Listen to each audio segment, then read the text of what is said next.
I'm Pat Doris. Welcome to The Story. We have a great show for you tonight, including an update on plans for the Keller Auditorium and an explanation of the role Portland's new mayor will have after the first of the year. But first, we wanted to highlight this viewer email last night. It came in from Revel, who wrote to us to say, "Thank you for running the fact-checking segment regarding political ads. Perhaps it isn't the greatest for ratings, but Oregonians like me really appreciate this type of journalism. I hope you continue this segment up until the election." Well, Revel, you are in luck. Another political ad fact check is our big story tonight.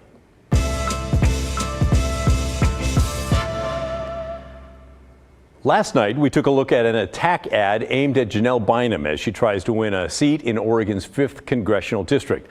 Tonight, we'll examine an attack ad aimed at her opponent, Republican incumbent Lori Chavez-DeRemer. First, some background. The 5th Congressional District in Oregon is an odd shape that stretches from near Portland to Sun River in the south and over to the west nearly to Salem and Corvallis. We're using a different map than yesterday to give you a new look at the district. It used to be pretty solidly Democratic, but DeRemer, the Republican, won the last election. In 2022, Democrats in the Oregon legislature redrew the boundaries to include Bend, which brought in even more Democrats. But then there are also even more unaffiliated voters. The Secretary of State's office shows there are 171,000 registered Democrats in the district, 146,000 Republicans, and 186,000 unaffiliated voters. Many observers, including the respected Cook Political Report, call this race a toss-up. So it's going to be interesting. The race is one of the highest profile in the nation as well because Democrats only need a net gain of 4 seats to take control of the House and Congress. So a lot of money is pouring in from both sides on this. All right, let's get to this ad. The first thing to notice is that it's paid for by the campaign of Janelle Bynum. Now, that's different than many of the ads that we see that are paid for by congressional PACs. Those are the outside groups that specialize in negative campaign ads. Okay, here we go. I'm Janelle Bynum, and I approve this message. I'm a Republican, but in this election, I'm not voting as a member of a political party, but as an American. Too much is at stake. Our democracy, our rule of law. All right, let's start right here with that person. Have you ever wondered in these ads if the people that you see are actors or real people? I certainly have. So I checked into it. I wanted to know if that person really is a Republican. So I contacted the Bynum campaign.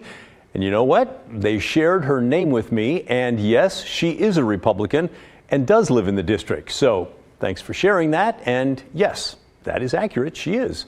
This next section is where they take the biggest shots at DeRemer. We need leaders who will stand up to Donald Trump. That is not Lori Chavez-DeRemer. Okay, let's check that out. The ad cites this article by Oregon Public Broadcasting from March 6th of 2024. And sure enough, the headline says Chavez-DeRemer endorses Trump. And it links to a posting on X, which used to be called Twitter. And there she is, tweeting that she will be supporting Trump for president. So, yes, we can confirm that, yes, that ad got that one right. DeRemer, a Republican who is running in a district with more Democrats than Republicans, is supporting the former Republican president. She's supporting Trump and MAGA extremists, threatening everything we value in Oregon. Okay, so this line's a little bit tougher. Is she supporting Trump? Yes, absolutely. MAGA extremists, though, there's really no evidence of that, although many Democrats have labeled House Speaker Mike Johnson, who is a staunch conservative, as a MAGA extremist. And she did support him for Speaker of the House. So I guess if you want to believe that the Speaker of the House is a MAGA extremist, okay. But when I hear that term, really, I picture folks, the kind of folks who stormed Congress. So in my opinion, that part's a little bit of a stretch. And then the last part. Oppose Lori Chavez-DeRemer before it's too late. All right, that last part is just a call to action, no fact checking there. So there's the ad. What do you think? Are there other ads in this race that you want me to look at as well? Let me know, will you? The email to let us know is thestory@kgw.com, or you can always call and leave a voicemail. The number is 503-226-5090. I look forward to hearing from you. This November, voters in the city of Portland will elect a brand new group of city council members and mayor with a relatively new form of voting called ranked choice voting. They're going to take office in January and step into a brand new form of government that's already been approved by voters. So it is a lot of change coming our way. Over the next few days, I'm going to be giving you an explanation of the duties of some of the biggest players, the mayor, city administrator, and the expanded city council. Tonight, we'll start with the mayor, who will have new powers, but at the expense of some current powers. Let's take a look. Under Portland's new form of government, the mayor will be elected by a winner-take-all style of ranked choice voting. The person who gets 50% plus one will win and take office on January 1st. Unlike the current system, the mayor is not part of the city council. They will only cast a vote to break ties when the council is deadlocked on something. But the mayor can still introduce new laws, and they will hire the city administrator with council approval, who will run the city government with the mayor's guidance. So, the mayor will still have a fair amount of power. Shoshana Oppenheim, the manager in charge of Portland's move to the new government, has studied the duties of the mayor. The first mayor elected by using ranked choice voting is going to come into the city with an agenda. So advancing that agenda is going to be top of mind for the mayor. So whether or not that's an agenda that includes revitalizing the downtown, the economic future of the city, climate change, any of those initiatives, moving those initiatives both through the administration and advancing policy at the city council. Remember, the mayor, while not a member of city council, can introduce legislation through the city council process. So they have initiatives. They're going to be working with their colleagues to not only advance their own policies, but also to ensure that they have support for their first budget. So, yes, they will have a lot on their plate. The mayor will also hire the police chief and the city attorney, although the council has to approve both choices. The mayor can fire them as well. Other duties include drawing up a yearly budget for the city, along with a statement about the condition of the city and the goals of the administration, and laws that could help reach those goals. The mayor must also appear before the city council to deliver a yearly talk on the state of the city. Portland's current mayor, Ted Wheeler, is not running for re-election, but he says the next mayor will be weaker because they will not have veto power over new laws that the council passes. Oppenheim, who's helping steer the city to the new form of government, disagrees. But I think that what the Charter Commission did was really devise a system that really asks the elected officials and our city administrator to work together to address the policy priorities of Portlanders. So while they may not have a veto, that doesn't mean that they can't influence policy during the policymaking process. So as things are moving through committee, as things are being developed and advanced by either their council colleagues or by the organization, they have the opportunity to influence that policy and make sure that it's policy that is implementable and achievable and addressing the concerns of Portlanders. Interesting, huh? And by the way, the KGW and the Oregonian are partnering to host a debate with the top 5 candidates for Portland mayor. And we do want to hear from you. You can email video questions to debate@kgw.com. The debate is next Tuesday at 6:30, meaning we will not have a show for you that night. It'll be live right here on KGW. You should watch it. It's also going to stream for free on our app, KGW Plus. And while we're talking about the city of Portland, the city council is expected to vote tomorrow on a question of whether to rebuild the Keller Auditorium or build a brand new performing arts center at Portland State University. And a resolution put forward by the mayor, Ted Wheeler, basically says, you know what, let's do both. Here's the background. The Keller is owned by the city of Portland and has the backing of powerful downtown business interests. But it's old. It dates back to 1917. It's also currently where Portland's major Broadway shows are held. The place was renovated in 1968, but it will not survive a big earthquake. So it's generally agreed the Keller needs to be torn down and rebuilt or substantially renovated anyway to make it seismically sound. This is a design concept of what the new building could look like.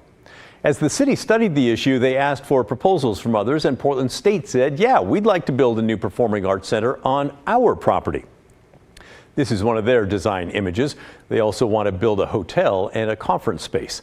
The city said it became clear as they researched the issue that closing the Keller and stopping those Broadway shows from coming to town for a couple of years while it's fixed up would be a bad idea, that it would cost the city and the people who work at the Keller loads of money. It also became obvious that the city should get a market study to see if Portland could actually support 2 major performing arts centers. So what to do? Well, after lots of meetings, the city has apparently landed on this plan, which, if approved by the city council tomorrow, will greenlight the building of the PSU Performing Arts Center. When it's finished, it will host the Broadway shows while the Keller is then rebuilt. And that market study, well, it'll be done sometime soon, but after the plan to build both is already approved. At least that's what the resolution that will be voted on tomorrow calls for. We'll be watching to see what happens. Coming up next on The Story, some of your thoughts on our latest segment on the DMV voter registration debacle, and we'll answer a question that several of you had. Of the people who were improperly registered, did any of them go a step farther and register as a Democrat or Republican? We'll answer that when we come back, right after this.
We want to make a quick correction to part of a story we ran last night regarding the Oregon DMV and the voter registration issue that we've been following for weeks now.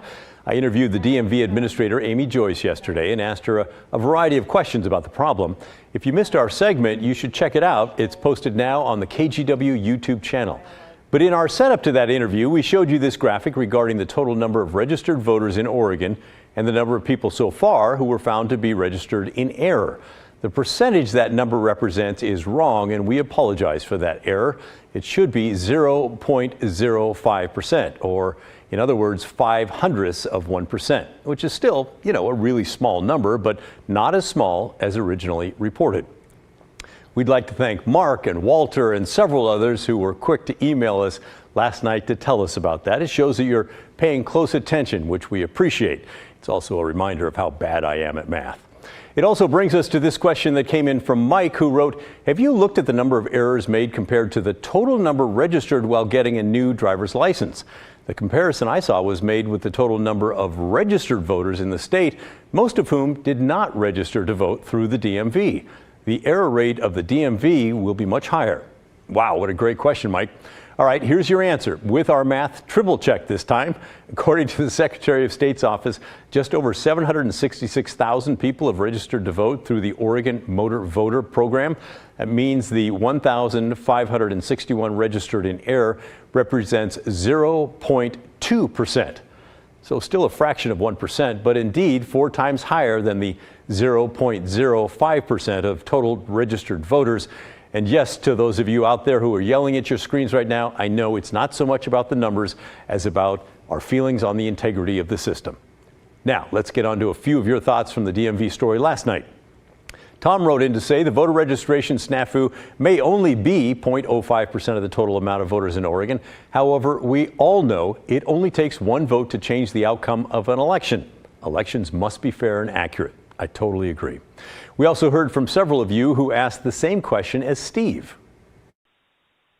How many of those 1,500 plus improper registrations were registered Democrat, and how many were Republican? That's an interesting question, so we looked into it. We contacted the Secretary of State's office, and they told us, we don't know. They also told us that information would be available to the Secretary of State's office and individual county clerks through the Oregon centralized voter registration system. But their priority right now is deactivating those registered in error so those people do not get ballots for the November election. That scrubbing, by the way, of the voter rolls in each affected county is complete, they tell us.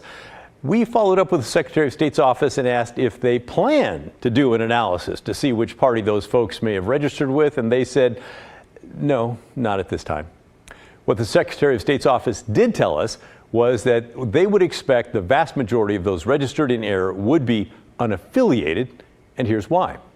The motor voter process works like this. After someone's interacted at the DMV, which registered them to vote, that person then gets an Oregon motor voter card in the mail. The card has instructions for the people to either register with a political party or opt out of being registered to vote altogether. But if the person doesn't do anything within 21 days, they're just automatically registered to vote as unaffiliated. And in case you're wondering how those political registrations stack up statewide, the number of unaffiliated voters definitely leads the pack. As of 1 week ago, there were more than 1.1 million unaffiliated voters. Democrats are second with just over 1 million. Republicans coming third with just over 730,000. There are numerous other political parties with a smattering of folks registered. Independents are far away in fourth place with less than 150,000. So interesting numbers, don't you think? All right, stick around. We're back right after this.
In our special series, Underage and Under Arrest, we found violent juvenile crimes are trending up in Western Washington.